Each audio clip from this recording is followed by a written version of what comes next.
தமிழ்நாடு தமிழ்ல இருக்குதாயா, புது புது சரக்கா இறக்குறாங்கய்யா. மாத்திரம் முழுங்க முன்ன என்ன பண்றாரு? மாத்திரம் முழுங்கணும், நீ குடிச்சா அப்புறம் முழுங்கிக்கலாம். ஐயோ, மறுபடியும் தண்ணி போட ஆரம்பிச்சிட்டாரு. ஹலோ, சொல்லுமா. எங்க கோயிலுக்கு போறீங்களா? பூஜையெல்லாம் முடிச்சிட்டீங்களா? பூஜைக்கு போயிட்டு வர்றப்ப தீர்த்தமா ஒரு பாட்டில் வாங்கிட்டு வந்துட்டுமா. தீர்த்தமா? அப்ப பையனுக்கு கொஞ்சம் ஊத்தி கொடுங்க. இது அவனுக்கா? இந்த தீர்த்தம் தான் அவனுக்கு கொடுக்க கூடாது. முதல்ல போன வேடி. இவரை திருத்தக்கார வழி தெரியல. தண்ணியா போடுற வரேன் இரு. என்னடா அது, ரூமுக்குள்ள பெட்லாம் போடிச்சிருக்கீங்க. டேய், குடிச்சிருக்கியா? பூசைய போட்டு தீர்த்தம் கொடுத்தாங்களா, குச்சிட்டேன். தீர்த்தமா? நீ குச்சா தீர்த்தம், நான் குச்சா சரக்கா. தீர்த்தம் தான் அதுவும். நீ மட்டும் குடிக்கிற, நான் குடிக்க கூடாதா? டேய், நான் குடிக்கிறதா நீயும் குடிக்கிறியா? இனிமேல் சத்து மேல் குடிக்க மாட்டா. இப்பதான் நம்ம வழிக்கு வந்திருக்காரு, வாங்கிடுவோம். அப்போ சத்தியம் பண்ணு. டேய், நீ இன்னும் நார்மல் ஆயிட்ட. அப்ப நீ தண்ணி அடிக்கலையா?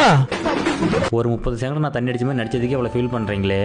நீங்க குடிச்சதுல குடல வந்து உங்களை ஆஸ்பத்திரி தூக்கிட்டு தெரிஞ்சனே, எனக்கு எப்படி இருக்கும்? டேய், தெருவுக்கு 4 கடை திறந்து வச்சிருக்கேன், நான் குடிக்காம என்ன பண்ணுவேன்? ஏரியாவுக்கு 4 கடை இல்ல 40 கடை வந்தாலும் குடும்பம் நல்லா இருக்கும்னு நினைக்கிறவன் போக மாட்டான், குடியோட அழியும்னு நினைக்கிறவன் தான் போவான். நான் என்ன சொன்னாலும் இவங்க வைக்கிறத நிறுத்த போறதில்ல, நீங்க குடிக்கிறத விட போறதில்ல.